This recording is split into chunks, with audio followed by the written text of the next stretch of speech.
We'll go ahead and get started, Coach. Thanks for joining us. Doug, you start it off. Okay. Hi, Coach. Doug Bouchon from Rivals. Quite a few returning veterans, returning starters on this front five, but there's some new eyes on them now with the new staff, new offense. Can we expect some shuffling of guys around, or are guards still guards and tackles still tackles and so forth? Well, for the most part, some of the more familiar guys will probably be where they are. I mean, Fadarian Lowe is going to be a pretty big-time left tackle, and Doug Kramer's our center and things of that nature. Now, there's going to be open competition at some of those guard spots. So there's a lot of guys that have really stepped up. Been very, very pleased with Julian Pearl, where he is. He's taking reps right now, where Palcho normally would be, but he's solidifying himself as a guy that we need to continue to bring along, but could be a very good player for us. So the best five will play wherever that is.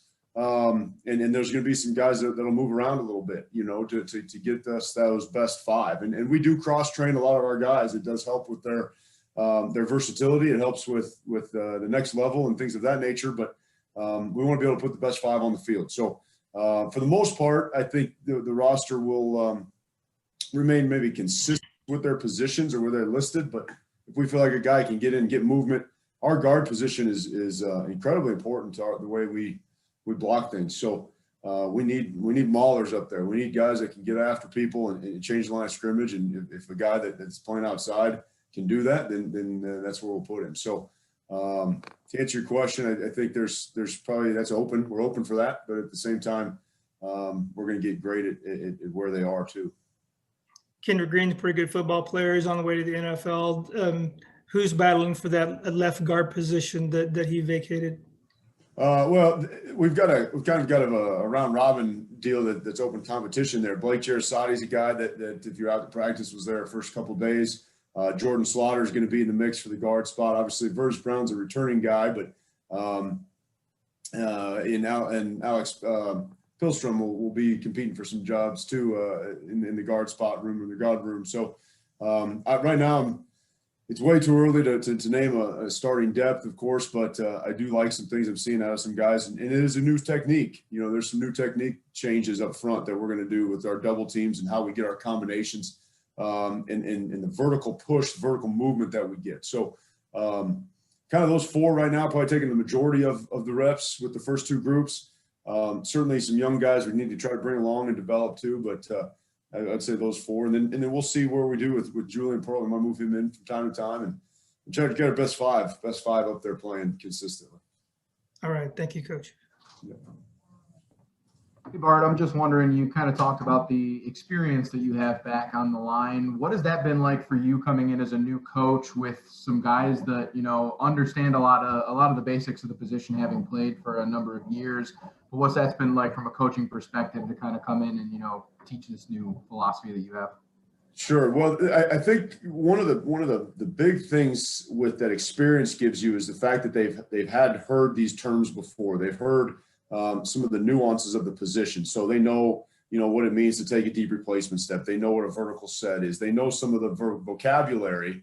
Certainly, some of the calls and those things are different. There's always going to be some learning and some memorization at certain spots, but I think just them having an understanding of the position on a very generic level, right, and a very, very base level, just gives you a foundation then to build off of. So I can pull the first group aside and work, especially a guy like Lowe or Doug that have been through quite a bit, and two different coaches, right? They understand, how this process needs to happen, how that transition needs to happen, how they can adapt to a new coach, and it's going to help them next year when they get a chance to go to the NFL too. So I think that sort of experience gives you is some maturity in that transition, and I think that's been a big help as we move into our second week of spring practice, where we are throwing some things at them. We slowed down a little bit on the install to get some of the technique stuff perfect, but certainly have respected and appreciated the way those guys have come out to practice and what they come to learn. I walk in my meeting, they're prepared. They're writing things down. It sounds like a little thing, but that's the difference. That's the difference between winning and losing is the details, right? And that's what a veteran group like this, a mature group like this gives you. So that's probably been the thing I've been most pleased with. Thanks, Coach. Coach, I'm sure when you came in, you watched a fair bit of film on the guys that had film from last year. After this first week of practice, are there any guys who didn't have film who you kind of got to see out there for the first time that maybe impressed you a little bit? Yeah, I think just some of those younger guys. I know there were so many injuries and things that popped up and COVID things that popped up that you did get a chance to see some spot play here and there. You know, Pilstrom played against Purdue and Pearl got in there, you know, after in that Rutgers game and stuff like that. But you never got to see maybe the consistency or how they adapt throughout a course of preparation, a week of preparation. So I think just going through that with some of these guys that didn't get a ton of experience has been good. Just knowing how they work day in and day out, how they can handle going from a meeting to practice, going back to a meeting, making adjustments on the fly. I think that's the stuff I've been probably the most either pleased with or glad to see is their ability to adjust and take coaching on the run, on the fly, and things of that nature. You can't see on film how they understand and learn, you know, their aptitude, things like that, and the improvements that they're taking. You know, we're watching film, you're watching a screen, and you have no idea what was being taught or what was told them, you know, on this particular play. You're just kind of watching their mobility, right, their movements and their athleticism. So being able to coach them, being able to take them, give them information, see them translate that to the field, then train it, right, and I think that's a huge advantage that now that I get to see with these guys. So been impressed with Julian, of course, been impressed with Federian, Doug, Girasati.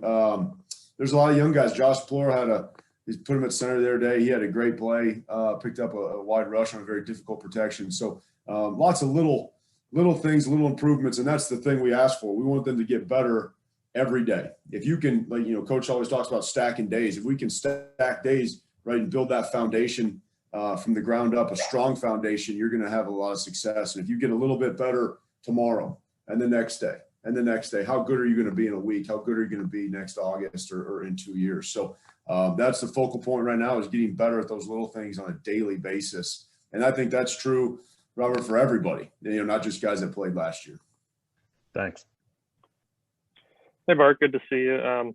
You've mentioned Alex Topchevsky a few times, and I know when Brett has talked to us, he's talked about the guys who are rehab from injuries or what have you. They kind of do their own workouts during the spring, and then they come out and watch the healthier guys and what they're doing. What impact has Alex been able to have on the offensive line and what you're trying to do right now, even while he's out injured? I think just having him around as a presence. I mean, he is one of these veteran guys that has some maturity, has experience. You love his mentality. I mean, if you left it up to him, he'd be out there. He'd play on half a knee if he could, you know, and that's the mentality you want in that room, right? I mean, you guys all met me when on the early Zooms and things. That's the exact mentality we're bringing here, is that toughness, that physical nature. He approaches training like that, right? He's going to rip the bike apart in the training room, and that's what he brings. Certainly, just in presence alone out there. Love the demeanor. I think he's a smart player and learning. I think helping him grow and develop, learning the offense, because there is new things that are taught, right? There's new techniques and philosophies, but the way our combinations are, right, the way our tackles are setting this year, things of that nature are going to be different. The coaching points are different, so it just gives him a chance also to hear kind of what we're doing and see the practice expectations. So I think it works twofold. The guys have one of their leaders and one of their brothers out there with them, and he's learning also at the same time.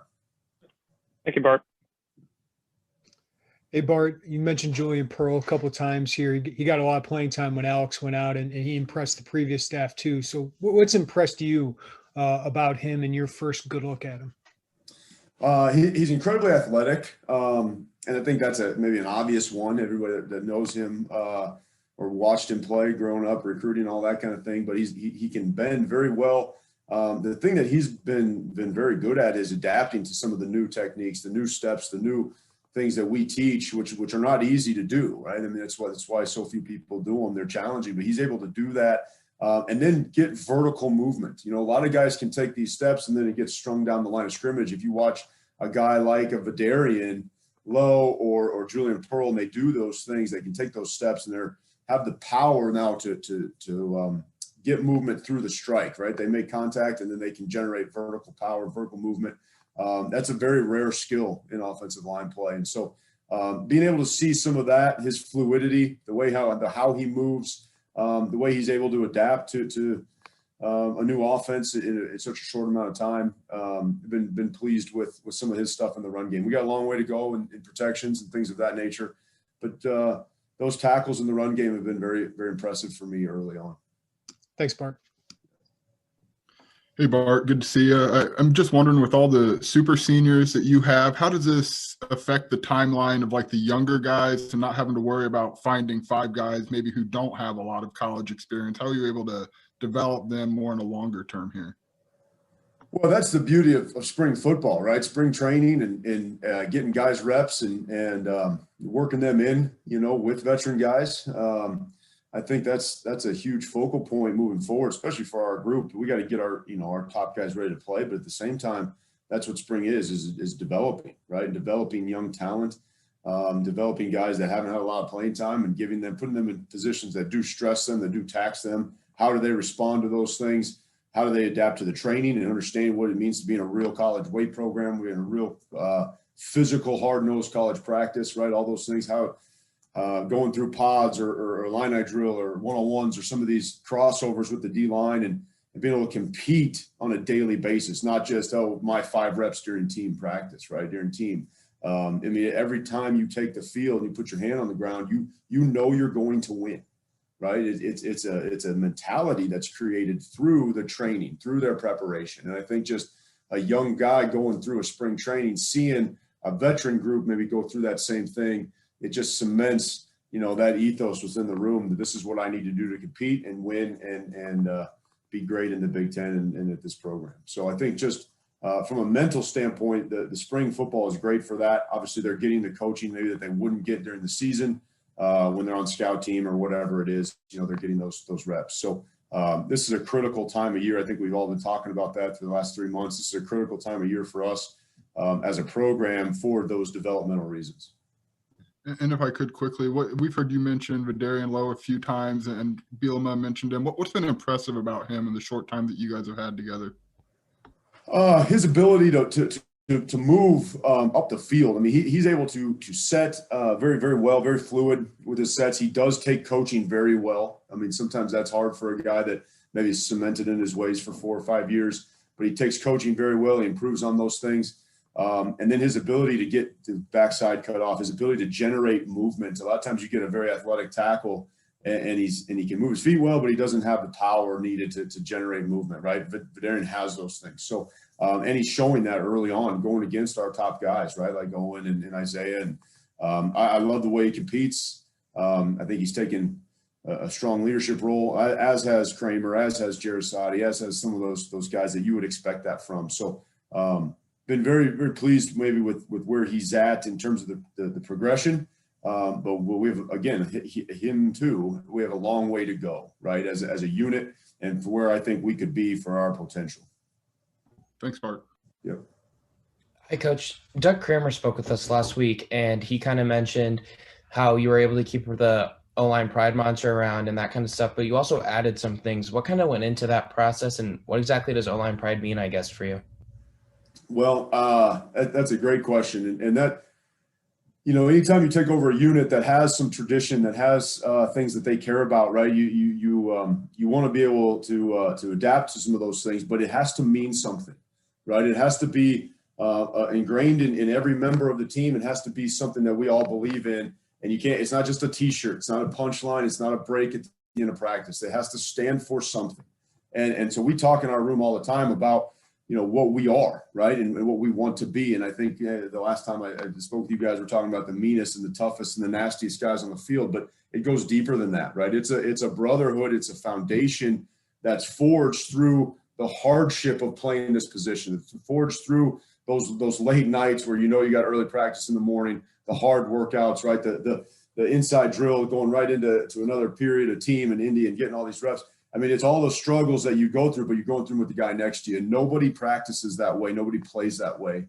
And so when the preparation is hard, the test comes easy. So that's one big part of it, right? But just having the trust and the accountability in that room, right? I will not let you down.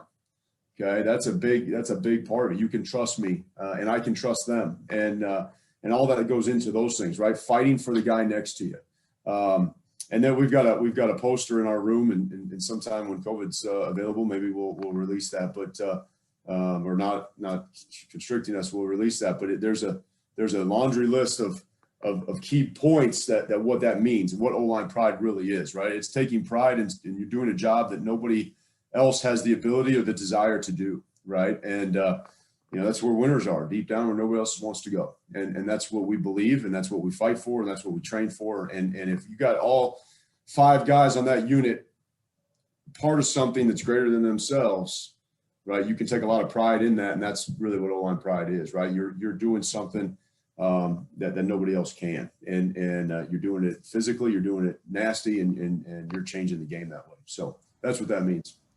And then one quick follow-up, how much easier was your job because O-line pride was in place and there was an understanding of the culture and what was needed? How much easier did that make it for you to come into this new place with new players? Well, I think it gave you a foothold. It gave you something to kind of to lead with, right? We didn't have to create it from scratch. We had to kind of hone it a little bit, know what it meant. We had to add some value to it. But it did give you something to build upon, and I think that, and something that they generally cared about, right? That was something that I think, Coach Buck has brought in when he was here, and, it's been around a while, but you've got guys playing, the guy playing the Super Bowl that was a part of building that too, and so now you have tradition. Now you're a part of something that does span, not just the last 3 months, right? It spans from a long time ago. So I think that's all. It just adds to the value of what that really means, and it was a good thing for those guys to make sure we continued that. Thank you, Coach. I appreciate it. Yeah. All right. Thank you, Bart. Good afternoon. There we go. All right. We'll go ahead and start it off. Go ahead, Doug. Lead off. Great, Devin. Hi, Coach. Good to see you. Sounds like you're going to be playing a lot of 3-man front. At least that's what we get from Coach Bielema. At least part of the time, you're going to have 3 up there. What's the transition been like? Do you have to go back to fundamentals to teach these guys how to be a 2-gap defensive lineman, or are they coming in ahead of the game here? How's it going, Doug? It's always about the fundamentals, especially right now in spring, just getting the guys to get consistent, with their routine of, it's a process, seeing a call, getting a line, getting into a stance, and seeing their key and responding. And the fundamental aspects of the 3 down, whether it's a 1-gap scenario or gap and a half or 2 gaps, we go through those situations in our individual drills. And so each day we want to build on those basic fundamentals and all the calls that we install just to get better every day. If you are going to be a 3-4, nose tackle is a real key position. Who are you seeing at that position that's going to compete there? And do you feel like you have the size and the power you need at the nose tackle spot? Yeah, we got some good size, good girth up front. Some guys that bring a lot of power. They did a good job in the weight room with Coach Tank and his staff of getting stronger, bigger, and faster this winter off season. And now it's just getting into the rhythm of playing actual game and spring practice. The guys that we have up front, those guys can play in that inside. They can play on the outside. And so I can go down a list of the guys that we have, and they're capable of playing that position. And the good thing is this spring we've had an opportunity to get in these first 3 practices a couple of different guys in that role. All right. Thank you, Coach. No problem. Coach, I'm curious if you can give us a couple names, maybe players that surprised you this first week, stuck out to you, that you first time you get to see them on the field, and maybe did some good things for you. How's it going, Robert? I'm excited about all the guys. We're glad to have Cedarius in the mix earlier, graduating from high school early and getting some reps with us this spring. He's doing a great job in terms of competing. And just getting used to the speed of the game, because obviously it's faster. So, and processing, what we install and transitioning what he learns from the meeting room onto the field. But I like the way he's competing, and he fits right in with the family and the guys up front. And he's doing a great job for us each day. So I'm excited about what Darius is doing for us. Thanks. Hey, Terrance. I'm just wondering, Rod Perry and Jamal Woods obviously have been very big parts of this team. With those guys out right now, what are you seeing from those younger guys, or what do those reps allow those younger guys right now? Yeah, it's valuable to, especially in the spring, get some young guys some reps, guys that had some playing experience in the recent past, and guys who may not have had as much, reps in the past, like Trey Riggins. He's a guy that brings a lot of energy, a lot of explosiveness off the ball. So it's good to get him some reps. You got Anthony Shipton in there. He's getting some reps as well, doing a great job being disruptive up front. And Calvin Avery, Johnny Newton, guys that have played, had some snaps this past season.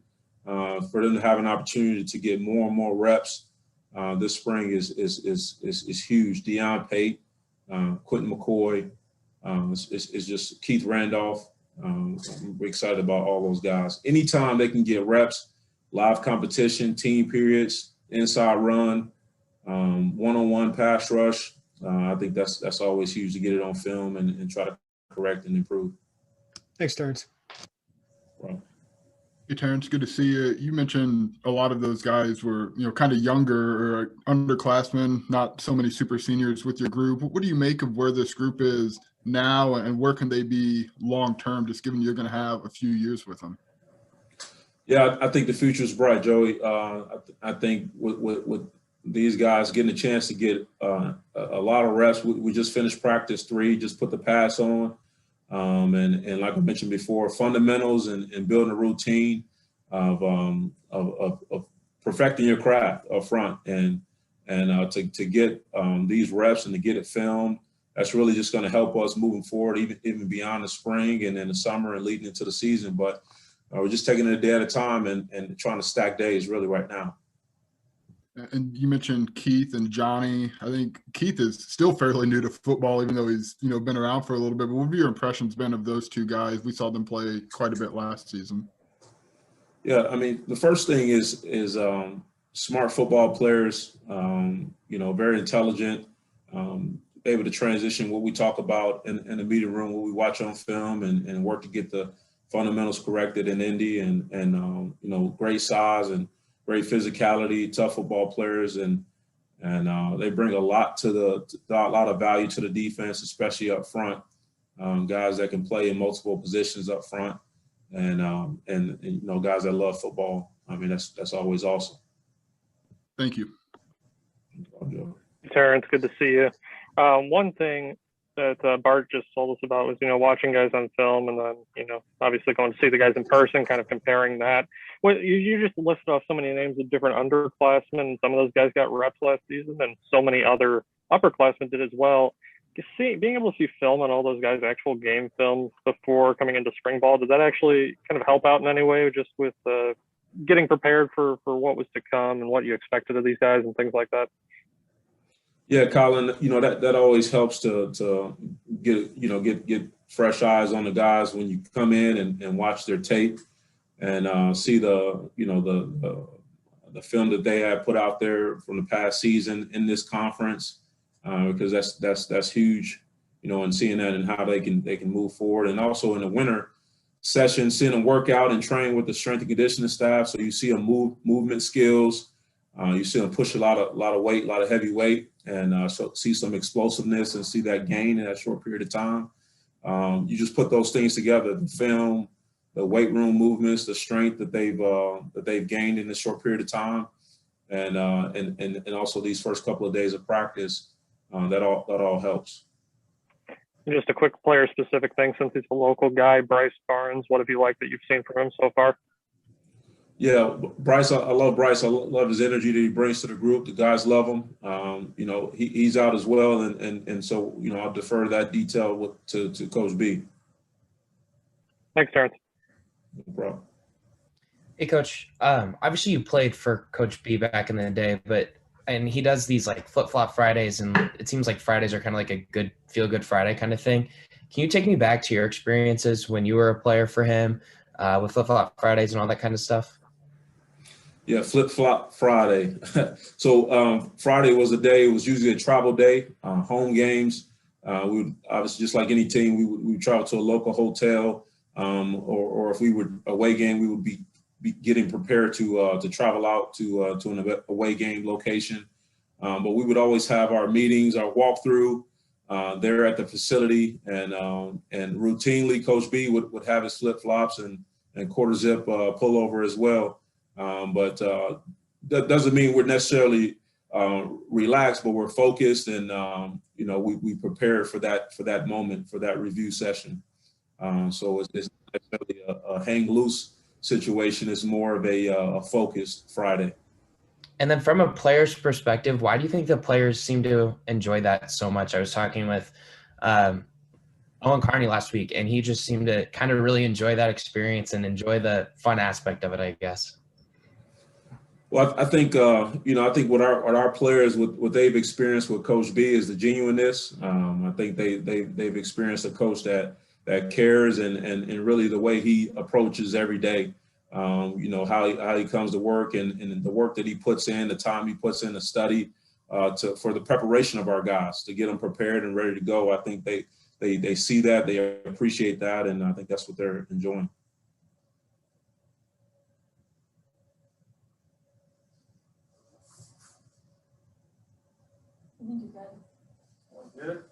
All right, thanks, guys. Thanks, Terrance. All right. Thanks, Coach. Appreciate it.